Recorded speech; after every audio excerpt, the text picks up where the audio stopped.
Hello dear students.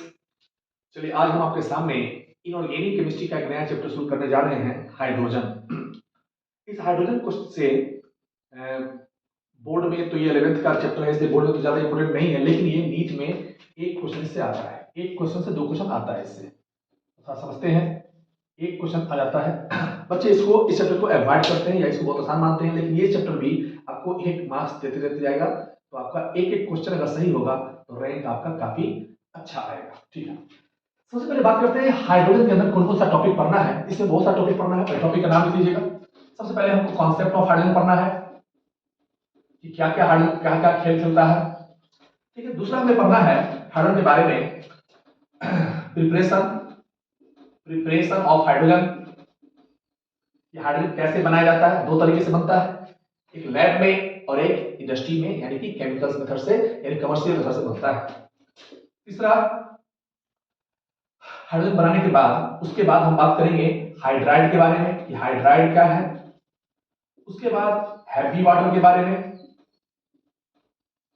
उसके बाद hardness of water के बारे में, हार्डनेस ऑफ वाटर के बारे में, उसके बाद H2O2 के बारे में, and last one is volumetric strength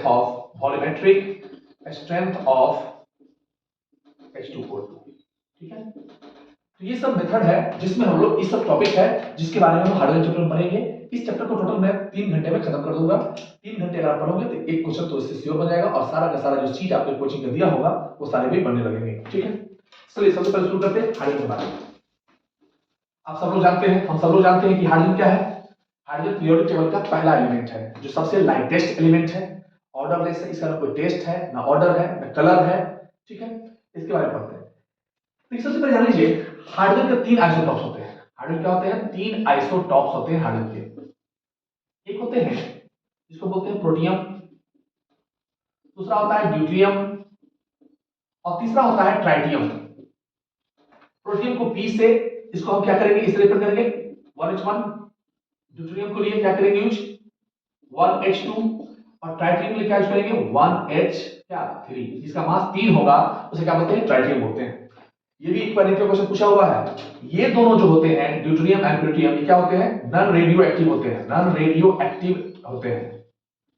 और जबकि ट्राइटियम क्या होता है, रेडियो एक्टिव होता है। तो कोई अगर आपसे पूछे कि हाइड्रोजन का कौन सा आइसोटॉप्स, हाइड्रोजन का कौन सा आइसोटॉप्स क्या है, रेडियो एक्टिव है, तो you can easily say that क्या है, ट्राइटियम। ट्राइटियम जो है रेडियो एक्टिव एलिमेंट है। ठीक है, इसके बारे में रेडियो एक्टिव है, इसके बारे में हम जानेंगे आगे। ठीक है, चलिए हाइड्रोजन के बारे में बहुत सारा कॉन्सेप्ट है, बहुत सारा मिथक है कि हाइड्रोजन जो है वो दुनिया का सबसे लाइटेस्ट एलिमेंट है। हाइड्रोजन का बहुत सारा प्रॉपर्टीज अल्कली मेटल से मैच करता है और बहुत सारा प्रॉपर्टीज हाइड्रोजन से मैच करता है, ग्रुप 17 से मैच करता है। जैसे हाइड्रोजन हाइड्रोजन जो है वो भी इलेक्ट्रॉन को उसकी वैलेंसी भी 1 होती है और अल्कली मेटल की वैलेंसी 1 होती है। लेकिन अल्कली मेटल में जितने भी मेटल हैं वो सारे एलिमेंट, जितने भी एलिमेंट हैं वो सारे क्या है, मेटल हैं, जबकि हाइड्रोजन क्या है, गैस है।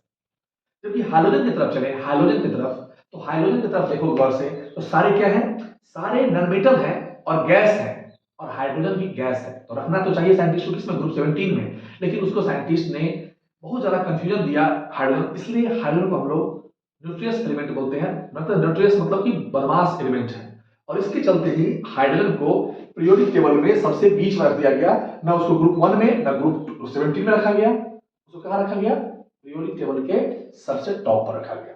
चलिए ये पोजीशन हो गया। हाइड्रोजन वाले बेसिक तो जानते ही हैं। एक कांसेप्ट होता है आइसोट्रॉपिक इफेक्ट। क्या होता है आइसोट्रॉपिक इफेक्ट, क्या होता है समझो। आइसोट्रॉपिक इफेक्ट क्या होता है, जैसे मान लीजिए क्लोरीन है, क्लोरीन क्या पाया जाता है, क्लोरीन का एटॉमिक नंबर होता है 17। एक क्लोरीन पाया जाता है 35 में और दूसरा क्लोरीन पाया जाता है 37 में। तो यहां पर क्लोरीन का दो आइसोटॉप्स है, 35 एंड 37। दोनों आइसोटॉप के मास के बीच का जो रेशियो होगा ना, उसी को बोलते हैं आइसोट्रॉपिक इफेक्ट बोलते हैं। कोई पूछे अगर आपको क्या है आइसोट्रॉपिक इफेक्ट, क्या कहोगे आइसोट्रॉपिक इफेक्ट, तो आप कह सकते हो क्या, atomic mass, atomic mass of second isotope bye atomic mass of first isotope या फर्स्ट आइसोटॉप। यहां पर गौर से देखो कितना है, सेकेंड आइसोटॉप का मास कितना है 37, और फर्स्ट का कितना है 35। जब इसको डिवाइड करो तो यू विल गेट 1.06। उस तरह से कार्बन का अगर निकालना चाहे तो कैसे निकालेगा 12 और 14, जब इसको डिवाइड करोगे तो 14/12 यू विल इट मींस 1.13 निकलेगा। तो कहीं ना कहीं इनका जो आइसोट्रोपिक रेशियो है वो क्या हो रहा है 1 के आसपास में निकल रहा है। लेकिन हाइड्रोजन के केस में ऐसा नहीं है। हाइड्रोजन केस में क्या होगा, अगर मैं हाइड्रोजन का लूं तो क्या होगा 1h2 और 1h1, इसका जब आप रेशियो निकालोगे तो क्या निकलेगा 2:1, यानी क्या होगा इसका रेशियो 2 निकला। यानी हाइड्रोजन ऐसा एलिमेंट है जिसके दो आइसोटॉप के बीच के मास का रेशियो 1 से बहुत ज्यादा डिफरेंस है, माने कि लगभग डबल है। और डबल होने की वजह से बहुत सारा ऐसा प्रॉपर्टीज है हाइड्रोजन का, जो बहुत सारा प्रॉपर्टीज एक दूसरे आइसोटॉप्स का बहुत चेंज होता है। ठीक है, इसके बारे में हम इसलिए इस चैप्टर के लिए एक अलग कांसेप्ट है, एक अलग तरीका है, या फिर चैप्टर में क्यों पढ़ते हैं इसके पीछे कारण यही है कि हाइड्रोजन के दो आइसोटॉप्स के बीच में बहुत ज्यादा का डिफरेंस है, लगभग दुगना रेशियो का डिफरेंस है, और इस इफेक्ट को क्या बोलते हैं आइसोट्रोपिक इफेक्ट बोलते हैं। कोई दिक्कत? चलिए तो सबसे पहले जानते हैं कि हाइड्रोजन बनता कैसे कैसे है। लेकिन सबसे पहले preparation of hydrogen, preparation of dihydrogen, preparation of dihydrogen. ठीक है, सबसे पहले हाइड्रोजन कैसे बनता है समझिएगा। हाइड्रोजन बनाने का बहुत सारा तरीका है। सबसे पहले तो आप सबको ईसीएस सीरीज तो याद होना चाहिए। ईसीएस सीरीज जिसको इसको याद है क्वेश्चन कट बनेगा, जैसे कि लेकर, है ना, लेकर 12 भारत सरकार का नाम मांगे अली महान, क्या मांगा मांगे अली महान, क्या मांगा पानी मांगा, जानकर कोई फेंके सीडी नीचे, सुनो प्यारे हाइड्रोजन, और क्या है छापा। देखिए हाइड्रोजन से जो नीचे का एलिमेंट है यानी छापा element copper, mercury, silver, platinum, gold, ये सब क्या करेगा रिस्पेक्टिव स्पीसीज से, रिस्पेक्टिव सॉल्ट से हाइड्रोजन को रिप्लेस नहीं कर सकता है, लेकिन इसके ऊपर का जितना भी है वो क्या करेगा रिप्लेस कर देगा, है ना। तो इस तरह से रिप्लेस करने से क्या होगा हाइड्रोजन गैस का भी प्रोडक्शन हो सकता है। अब देखो ध्यान से, सबसे पहले बात करते हैं प्रिपरेशन बाय, इससे preparation bye impure zinc. Impure zinc लेते हैं, और ये कौन सा कॉन्सेप्ट है लैब के कॉन्सेप्ट से। लैब मतलब क्या, जब हमको कम मात्रा में बनाना है, पहली बार बनाना है, तो क्या करेंगे हम कम खर्च में चाहेंगे कि निकल जाए। तो लैब में हम लोग जनरली छोटा अमाउंट में बनाते हैं और कमर्शियल में हम लोग बड़े अमाउंट में बनाते हैं। ठीक है, तो लैब वाला खर्च हो सकता है ज्यादा पड़ जाए, तो सबसे पहले क्या करेंगे इम्प्योर जिंक लेंगे। तो जिंक लिया हमने, क्या इम्प्योर, इम्प्योर क्यों लिया ताकि रिएक्शन क्या हो थोड़ा स्लो हो, ताकि रिएक्शन स्लो हो सके। जैसे कि रिएक्शन स्लो अगर होगा तो क्या होगा हम उसको ऑब्जर्व कर सकते हैं। जैसे H2SO4 रिएक्शन करा दिया हमने, तो क्या बनाया बताओ, ये ZnSO4 हुआ और क्या हाइड्रोजन गैस बाहर निकला। इम्प्योर क्यों लिए, क्योंकि इससे क्या हुआ इम्प्योर लेने से ये हुआ कि प्रोसेस क्या हुआ थोड़ा स्लो हुआ, ताकि इसको हम आसानी से ऑब्जर्व कर सके, ऑब्जर्व कर सके कि कैसे कैसे रिएक्शन हो रहा है। और लैब में जनरली ऑब्जर्व के लिए कांसेप्ट दिया जाता है। ठीक है, दूसरा है reaction with amphoteric metal. Amphoteric metal, what do you mean by amphoteric metal. Amphoteric metal का मतलब होता है ऐसा मेटल जो एसिड से भी रिएक्शन करे और क्या करे बेस से भी रिएक्शन करे, और एसिड और बेस दोनों से रिएक्शन करने के बाद अगर वो हमें क्या दे दे हाइड्रोजन गैस दे दे, तो उस तरह के मेटल को क्या बोलेंगे एम्फोटेरिक मेटल बोलेंगे। क्या बोलेंगे एम्फोटेरिक मेटल कहेंगे। आया समझ बात, समझिए कैसे। जैसे जिंक है, जिंक को अगर आप H2SO4 से रिएक्शन कराओगे ना तो क्या बनता है ZnSO4 बनता है ना, प्लस H2 गैस क्या हुआ रिलीज हुआ बाहर। उसी तरह से जिंक को, इसी जिंक को अगर आप NaOH यानी बेस से रिएक्शन कराओ तो क्या बनेगा Na2ZnO2 प्लस क्या निकलेगा हाइड्रोजन गैस बाहर निकलेगा ना। तो गौर से देखो इस जिंक ने एसिड के साथ भी रिएक्शन किया और क्या निकाला H2 गैस निकाला, और यही जिंक ने सोडियम हाइड्रोक्साइड के साथ रिएक्शन किया और क्या निकाला H2 गैस निकाला। इट मींस ये जिंक जो है वो एसिड से रिएक्शन कर सकता है और बेस से भी रिएक्शन कर सकता है और क्या निकाल सकता है H2 गैस। इस टाइप के मेटल को क्या बोलेंगे हम लोग एम्फोटेरिक मेटल बोलेंगे। क्या बोलेंगे एम्फोटेरिक, जो दोनों एसिड और बेस दोनों से रिएक्शन करें उसको क्या बोलते हैं एम्फोटेरिक मेटल बोलते हैं। इसको दिमाग में कैसे रखने का है, बेटा मांगे जरा, बेटा मांगो जरा, क्या मांगो, क्या मांगो लो भाई सोना, है ना सोना मांगो, ऐसे मतलब ऐसे अलमारी और टीवी। ये याद रखना, ये 6 ऐसे एलिमेंट हैं जो क्या है एम्फोटेरिक नेचर के होते हैं। एम्फोटेरिक मतलब एसिड और बेस दोनों से रिएक्शन कर सकते हैं। ठीक है, जैसे मान लीजिए इसी को मैं फोटो पे लिखूं, कैसे लिखूंगा। अब देखिए जैसे मान लीजिए कॉपर को रिएक्शन कराते हैं H2SO4 के साथ, क्या ये रिएक्शन हो पाएगा, ये CO4 प्लस क्या ये बन पाएगा? नहीं बन पाएगा। क्यों नहीं बनेगा? क्योंकि आप जानते हो ना कि कॉपर जो है उसका रिएक्टिविटी स्टेज में क्या है? पोजीशन छापा एलिमेंट में आता है कॉपर। छापा CHAPA, copper, mercury, silver, platinum, gold. ऐसे एलिमेंट क्या होगा? रिएक्शन नहीं होगा और इस तरह से क्या होगा? इसमें हाइड्रोजन बनेगा नहीं। ठीक है, तो ये पहला मेथड है जिसे क्या करते हैं हम लोग? लैब मेथड कहते हैं, जिसमें हम लोग कम अमाउंट में तो बनाना होता है। ठीक है, नेक्स्ट लिखिएगा commercial method of preparation of hydrogen. Commercial method of preparation of hydrogen. Commercial method of preparation of hydrogen. अब हमको हाइड्रोजन बनाना है किसमें? हम चाहते हैं बड़े पैमाने पर बने, जिसको हम मार्केट में बेच सके, जिसको मार्केट में हम उतार सके, है ना? तो देखिए सबसे पहले क्या करेंगे? सबसे पहला जो मेथड है वो पहला मेथड कौन है? सबसे फर्स्ट मेथड है इलेक्ट्रोलाइसिस ऑफ वाटर। क्या करेंगे? Electrolysis of water. वाटर का इलेक्ट्रोलाइसिस करा देंगे। जैसे कि H2O है, ठीक है ना? H2O है, जैसे कि क्या करेगा? H2 और O2 बनेगा। इलेक्ट्रोलाइसिस किया तो, और जैसे इलेक्ट्रोलाइसिस करोगे ना, H2 गैस निकला।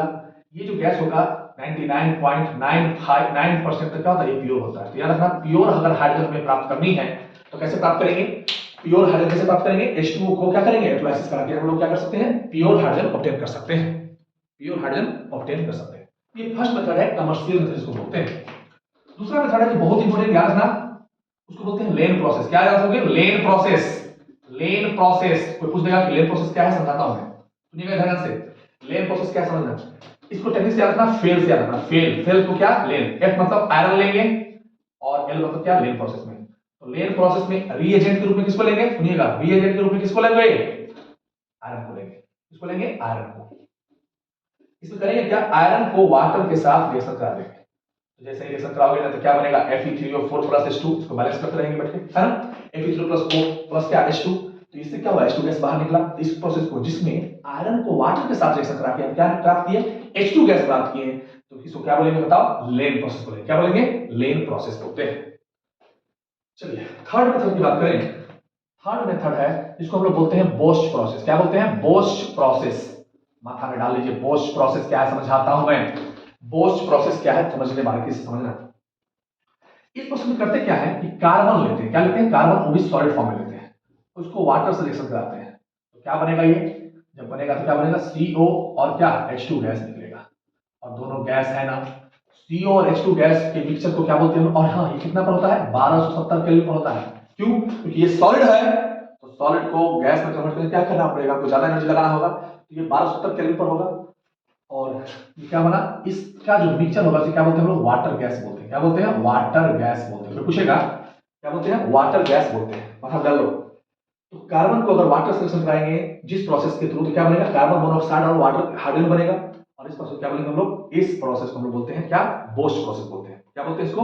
बोस्ट प्रोसेस बोलते हैं। ठीक है, अब देखिए बोस्ट प्रोसेस बोलते हैं, कोई दिक्कत?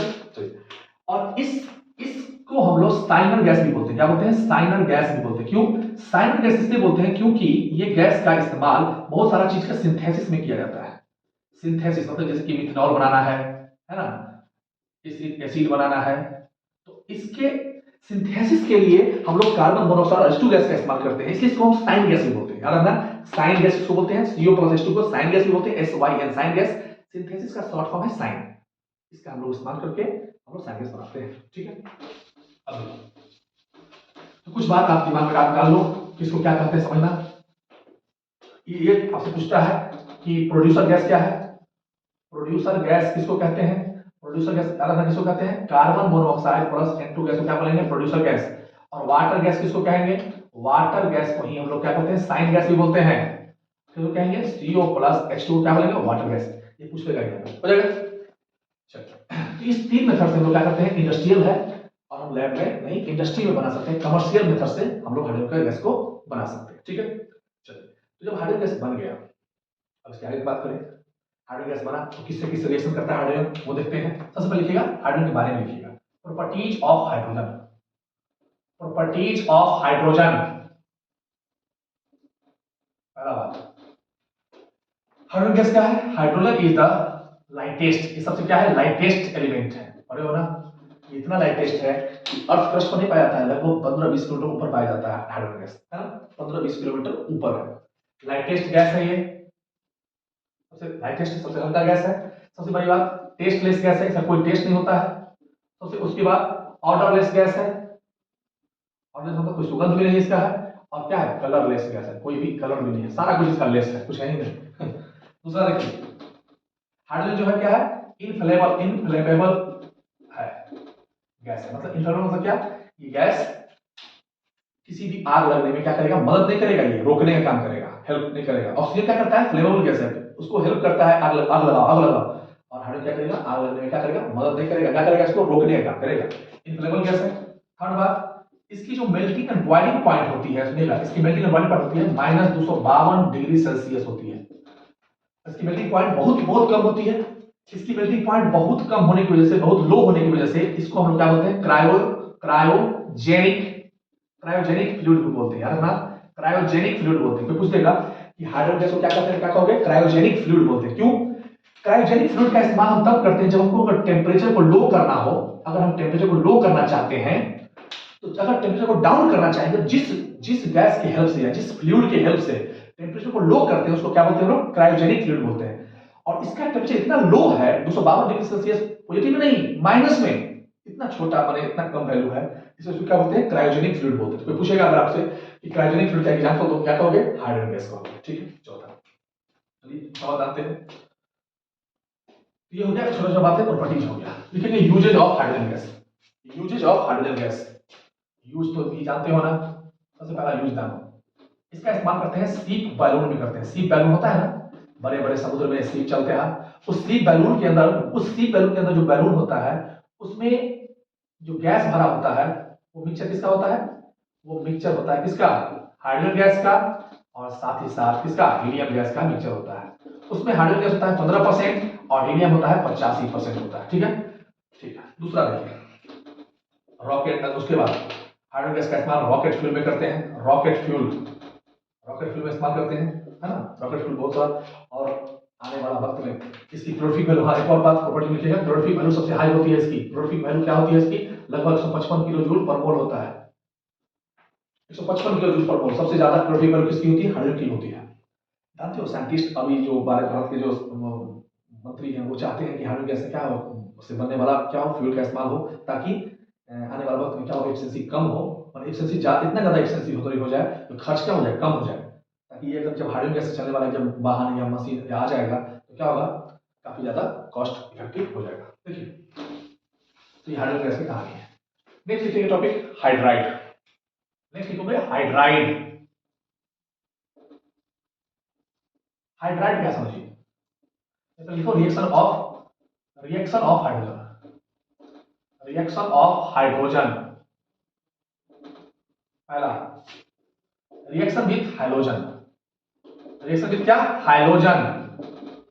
अब देखो कितना क्लियर है, हाइड्रोजन समझते हो ना, फ्लोरीन, क्लोरीन, ब्रोमीन, आयोडीन, है ना। अब देखो हाइड्रोजन जब रिएक्शन करेगा किसके साथ, फ्लोरीन के साथ, फ्लोरीन इतना ज्यादा इलेक्ट्रोनेगेटिव है, इतना ज्यादा चाहता है कि कोई उनको खींच ले, ये डार्क में भी, डार्क मतलब अंधेरे में भी रिएक्शन कर लेगा और क्या बनाएगा, HF बनाएगा। क्या बनाएगा, HF। और क्लोरीन जो है ना, वो सूरज निकलने का वेट करता है, यानी मॉर्निंग का वेट करता है, सनलाइट के प्रेजेंस में क्या बनाएगा, HCl। और H2Br2 जो है, ब्रोमीन जो है, वो क्या करेगा, 673 केल्विन देंगे, सुनिएगा, क्या करेंगे, 623 केल्विन देंगे तो क्या बनेगा, HBr बनेगा। और सबसे बड़ी बात, H2 और I2 ये क्या करेगा, 673 केल्विन भी चाहिए, अथवा हीट भी चाहिए, तो क्या देगा, तब ये 2Hi बनाएगा। तो माथा में डाल लीजिए, ये इस तरह से बनता है। तो सबसे जल्दी कौन बनेगा, HF बनता है, फिर सबसे लेस्ट में कौन बनेगा, HI बनता है। इस तरह से कॉन्सेप्ट को क्लियर कर देंगे। तो ये सभी हाइड्रोजन से क्या बनेगा, हाइड्रोजन हैलाइड बनता है, हाइड्रोजन हाइड्राइड बनता है। दूसरा देखिए, रिएक्शन विथ मेटल। और जब मेटल से रिएक्शन करेगा तो क्या बनेगा, पता है ना, मेटल से जब भी हाइड्रोजन रिएक्शन करेगा क्या बनेगा, मेटल हाइड्राइड बनेगा। क्या बनेगा, मेटल हाइड्राइड बनेगा। क्या बनेगा, मेटल हाइड्राइड बनेगा। जैसे कि मान लो Na है और उसको H2 से रिएक्शन करेंगे, क्या बनेगा, 2NH। कोई भी मेटल से रिएक्शन करेंगे, अब कौन कौन मेटल रिएक्शन करता है, कौन कौन नहीं करता है, वो जानेंगे अभी। ठीक है, सबसे पहले लिखेंगे रिएक्शन विथ मेटल के साथ, रिएक्शन क्या बनेगा, मेटल हाइड्राइड। थर्ड है रिएक्शन विथ नाइट्रोजन। क्या थर्ड रिएक्शन विथ नाइट्रोजन। सबसे पहले देखिए H2 को N2 के साथ रिएक्शन कराओगे, एक प्रोसेस होता है जिसको बोलते हैं हैबर प्रोसेस। क्या बोलते हैं? Haber process. हैबर प्रोसेस याद रखना, क्या बनता है? अमोनिया बनता है। क्या बनता है? अमोनिया। और इस प्रोसेस में क्या बनता है? अमोनिया गैस बनता है। तो जब भी अगर रिएक्शन करेगा नाइट्रोजन के साथ तो क्या बनेगा? अमोनिया बनता है। इसमें हम लोग क्या करते हैं? आयरन कैटलिस्ट का इस्तेमाल करते हैं, मोलिब्डेनम का भी इस्तेमाल करते हैं। ठीक है। चौथा है reaction with oxygen. Reaction with क्या? ऑक्सीजन। और नेचुरली रिएक्शन ऑक्सीजन से क्या करेगा बताओ? क्या बनाएगा? वाटर बनाएगा ना। ठीक है। चलिए ये चार क्या है? रिएक्शन ऑफ क्या है? हाइड्रोजन है। चलिए देखेंगे इसको, नोट डाउन कर लेंगे वॉच करके और हम आगे बढ़ते हैं। नेक्स्ट लिखेंगे हाइड्राइड। हाइड्राइड क्या है समझिए। हाइड्राइड, हाइड्राइड तीन तरह के होते हैं, सुनिएगा। हाइड्राइड कितने तरह के होते हैं? तीन तरह के। पहला है आयनिक हाइड्राइड, आयनिक हाइड्राइड। दूसरा है इंटरस्टिशियल हाइड्राइड, इंटरस्टिशियल हाइड्राइड। इसी का दूसरा नाम क्या है? Metallic hydride, metallic hydride. तो मैं फास्ट पढ़ा रहा हूं ताकि आपका इस तरह से डिवीजन के बेसिस पर हो जाएगा या प्रैक्टिस के बेसिस पर हो जाएगा। Metallic hydride. और थर्ड है कोवैलेंट हाइड्राइड, कोवैलेंट हाइड्राइड। आयनिक हाइड्राइड कौन बनाएगा? जब S ब्लॉक के एलिमेंट, S ब्लॉक के एलिमेंट अगर हाइड्रोजन के साथ रिएक्शन करेंगे तो क्या बनाएगा? आयनिक हाइड्राइड। जब D ब्लॉक के एलिमेंट, D ब्लॉक के एलिमेंट अगर हाइड्रोजन के साथ रिएक्शन करेगा तो क्या बनाएगा? क्या बनाएगा? हाइड्राइड। कौन बनाएगा? Interstitial hydride. और जब अगर P ब्लॉक के एलिमेंट, कि P ब्लॉक क्या होता है? नॉन मेटल होता है। और नॉन मेटल का नेचर कैसा है? कोवैलेंट बॉन्ड बनाने का। तो उसका जो हाइड्राइड होगा कैसा होगा? कोवैलेंट हाइड्राइड होगा। क्या होगा? Covalent hydride. ठीक है। अब देखना एस ब्लॉक समझते हो ना, ग्रुप 1 और ग्रुप 2। ग्रुप 1 और ग्रुप 2 में सारे एलिमेंट रिएक्शन करके आयनिक हाइड्राइड नहीं बनाते हैं। मैग्नीशियम और बेरिलियम को छोड़ के, बेरिलियम और मैग्नीशियम का क्या होता है नेचर? कोवैलेंट नेचर होता है ना। लिखोगे कौन कौन हो गया? जैसे लिथियम हाइड्राइड हो गया, LiH, ये सब क्या होगा? आयनिक नेचर का होगा। LiH हो गया, NaH हो गया, है ना, KH हो गया, RBH हो गया, CSH हो गया। अल्कली मेटल के जितने भी हाइड्राइड है वो सब क्या है? आयनिक नेचर के हैं। लेकिन अगर आप जब अल्कलाइन ग्रुप 2 में आते हो, ग्रुप 2 में कौन है? कैल्शियम हाइड्राइड हो सकता है, वो आयनिक होगा। स्ट्रोंटियम हाइड्राइड हो सकता है, बेरियम हाइड्राइड हो सकता है। लेकिन नोट में लिखिएगा एक बात, beryllium and magnesium hydride, beryllium and magnesium hydride are not ionic in nature, not ionic in nature. तो भैया अगर ये आयनिक नेचर के नहीं है तो है कैसे नेचर के? तो ये नेचर के लिखिएगा शाला के it is covalent and polymeric in nature, polymeric in nature. Polymeric का मतलब होता है कि इनको कम से कम दो जैसे कि 2 BeH2 लगाना होगा या 2 MgH2 लगाना होगा तब ये एग्जिस्ट करता है। पॉलीमराइजेशन आगे बताएंगे उसमें होता है 2 या 3 डाइमर फॉर्म, ट्राइमर फॉर्म के फॉर्म में ये एग्जिस्ट करता है, पॉलीमेरिक फॉर्म में एग्जिस्ट करता है। ठीक है। अब जैसे देखिए अगला पॉइंट लिखना, कोई आपसे पूछे इसको, ठीक। अब देखिए डी ब्लॉक क्या होता है? जैसे मान लीजिए डी ब्लॉक में क्या होता है? जनरली मेटल होते हैं। ग्रुप 3 से लेकर के ग्रुप 12 तक क्या होता है? डी ब्लॉक है। ग्रुप 3 से ग्रुप 12 तक कितना है? कौन है? डी ब्लॉक है। ग्रुप 3 से ग्रुप 12 तक क्या है? डी ब्लॉक है ना। और आप जानते हो कि मेटल जो होगा उसका क्या होगा? ऐसा कुछ क्रिस्टल होगा, ऐसा होगा ना। अब सुनना, हाइड्रोजन का साइज बहुत छोटा होने की वजह से हाइड्रोजन क्या होगा? इसके अंदर जाकर ट्रैप हो जाएगा। इसके अंदर क्या हो जाएगा? मेटल के अंदर क्या होगा? ट्रैप हो जाएगा। तो जो मेटल के अंदर जब हाइड्रोजन जाकर ट्रैप होगा उसके बाद जो हाइड्राइड बनेगा उसे क्या बोलते हैं? इंटरस्टिशियल। इंटरस्टिशियल क्यों बोला इसको? क्योंकि ये उसके इंटरस्टिशियल पोजीशन में जाकर क्या हो गया? इंटर कर गया। कौन? हाइड्रोजन। और उसके बाद जो हाइड्रोजन हाइड्राइड बना उसे क्या बोलते हैं? इंटरस्टिशियल हाइड्राइड बोलते हैं। क्या बोलते हैं उसको? इंटरस्टिशियल हाइड्राइड कहते हैं। अब सुनिए मेरे बात को साथ में सुनिएगा, इसमें कुछ पॉइंट है जो पॉइंट दिमाग रखना है। देखिए ग्रुप मैं बात करूं 3 4 5 6 7 8 9 10 11 12, ये जो 7 8 9 है कौन कौन? मैग्नीज, आयरन, कोबाल्ट वाला ग्रुप, ये क्या होते हैं? डज नॉट फॉर्म, देखोगे डज नॉट फॉर्म हाइड्राइड। ये क्या होता है? हाइड्राइड नहीं बनाता। क्यों नहीं बनाता समझाएंगे आगे। क्योंकि इसके अंदर जो है इंटरस्टिशियल पोजीशन बहुत कम होता है, जिसमें हाइड्रोजन जाके इंटर नहीं कर पाता है, जिसके चलते ये हाइड्राइड नहीं बनाता है। इसलिए याद रखना कि 7 8 9 को क्या बोलते हैं हम लोग? हाइड्राइड गैप बोलते हैं। क्या बोलते हैं? Hydride gap. कोई अगर आपसे पूछे कि ग्रुप 7 8 डी ब्लॉक में कौन कौन सा ग्रुप हाइड्राइड गया है क्या कहोगे? यू कैन से दैट 7 8 9 7 पर कौन होता है? मैग्नीज। 8 पर कौन होता है? आयरन। फिर 9 पर कौन होता है? कोबाल्ट। 25 26 27 25 26 27 तीनों का एटॉमिक नंबर है। ग्रुप नंबर 6 जो है उसमें क्रोमियम है, क्रोमियम का हाइड्राइड होता है। तो कैसा लगता है? In group number 6 chromium hydride is present. Chromium hydride क्या होता है? इसमें मौजूद होता है। ठीक है, चलिए पहले इसको समझते हैं, इसमें कुछ बात और समझते हैं तो क्लियर होगा। अब देखिए आपसे क्या पूछा जा सकता है कि स्टेबिलिटी के बारे में पूछा जा सकता है। थर्मल स्टेबिलिटी बताओ क्या होता है? देखिए थर्मल स्टेबिलिटी के बारे में पूछा जा सकता है।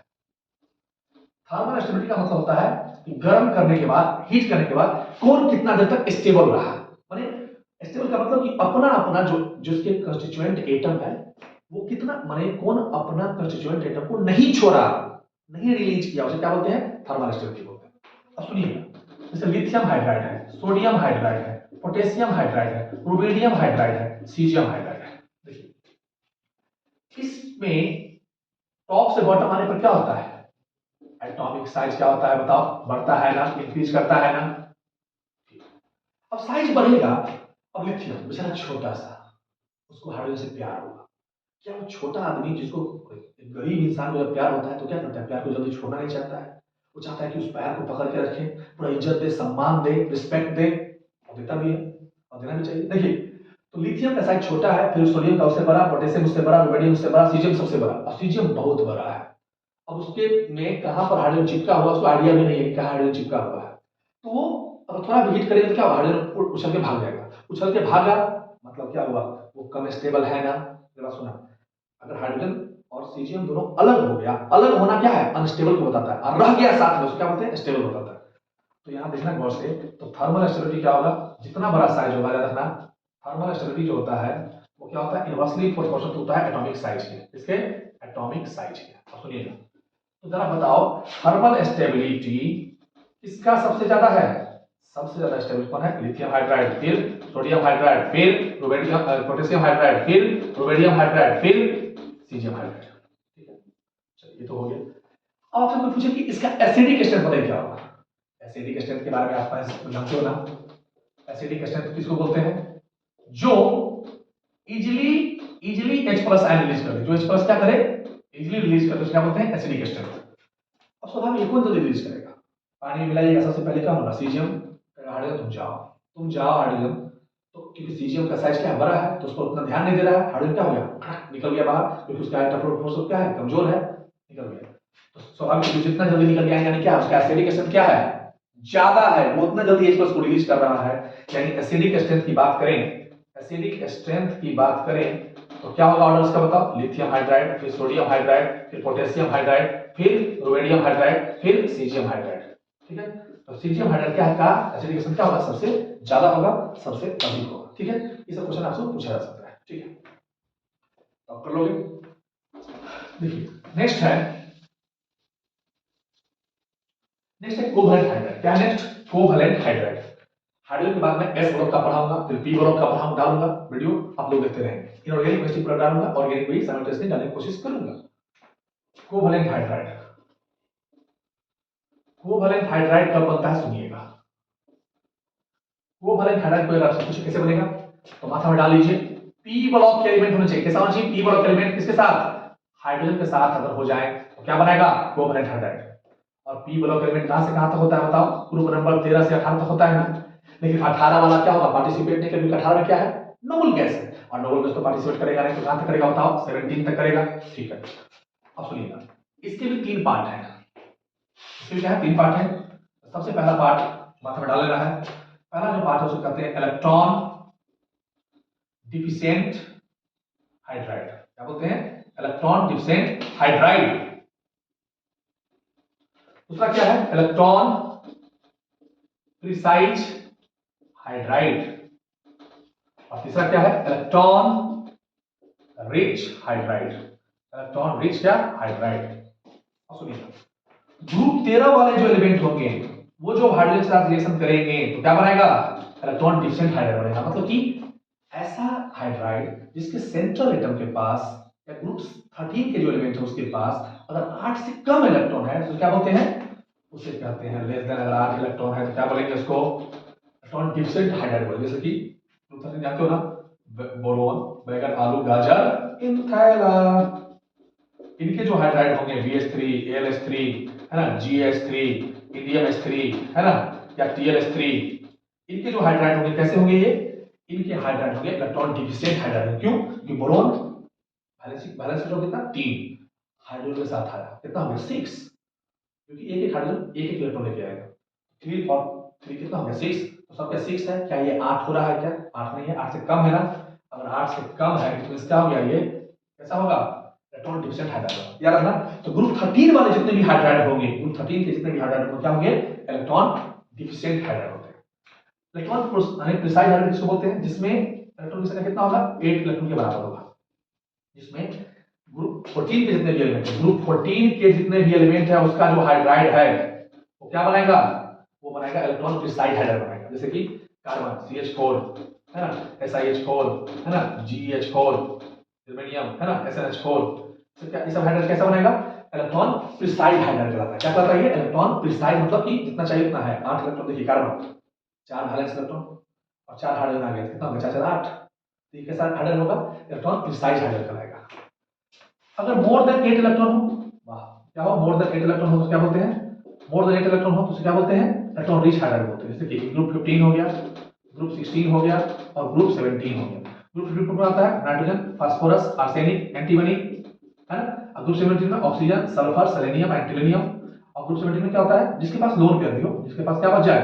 जिसके पास लोन पेयर भी दिख जाए। देखो, एक तो 8 इलेक्ट्रॉन नहीं भी दिखे तो कोई दिक्कत नहीं, लोन पेयर अगर उसके पास है सेंटर में ग्रुप 15 16 17 एलिमेंट के पास, तो क्या कहेंगे उसको? कौन सा कहेंगे? इलेक्ट्रॉन रिच है, क्योंकि उसके पास दिख रहा है उसके पास लोन पेयर।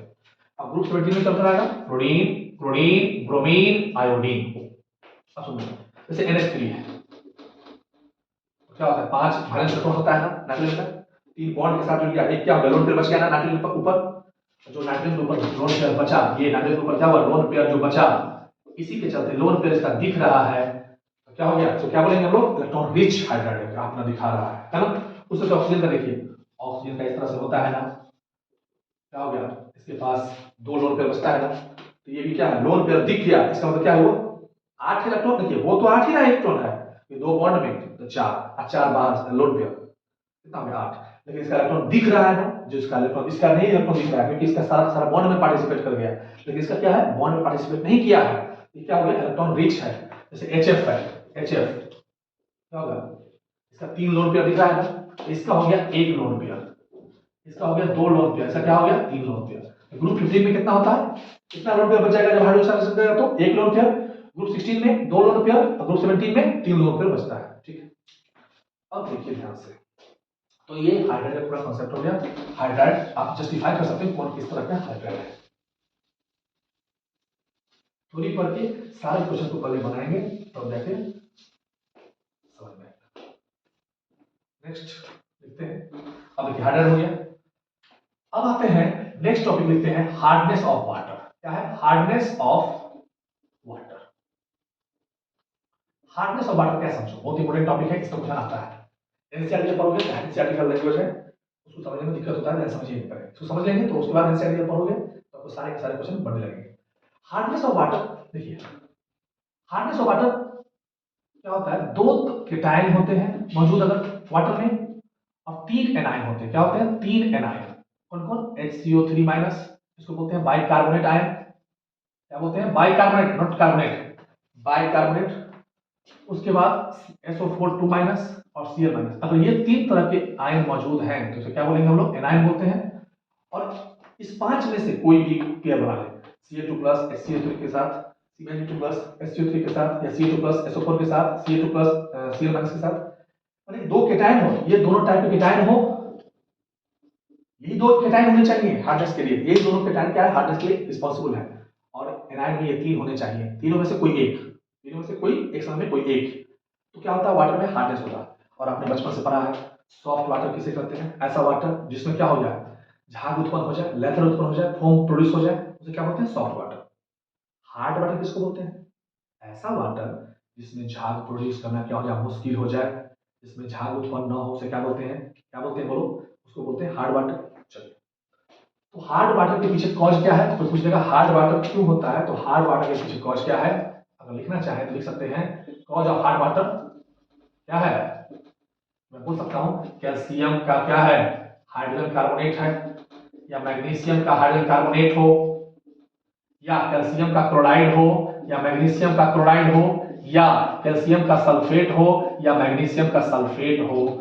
अगर ये 6 तरह के आयन वाटर में मौजूद हैं तो क्या करेगा, उसको झाग उत्पन्न करने में मुश्किल करेगा। ठीक है, अगर क्लोराइड और सल्फेट मौजूद है तो ये परमानेंट हार्डनेस कहलाता है। क्या कहलाता है, क्लोराइड और सल्फेट मौजूद है, क्या कहते हैं इसको, परमानेंट हार्डनेस। और अगर बाइकार्बोनेट मौजूद है तो उसको बोलते हैं टेम्पोररी हार्डनेस। माथा डाल लीजिए, अगर बाइकार्बोनेट मौजूद है तो क्या है, टेम्पोररी हार्डनेस, और क्लोराइड और सल्फेट है तो क्या कहते हैं, परमानेंट हार्डनेस। ठीक है, इसी कैल्शियम और मैग्नीशियम का ही क्लोराइड और सल्फेट है तो परमानेंट, और बाइकार्बोनेट है तो क्या हो गया, टेम्पोररी हार्डनेस।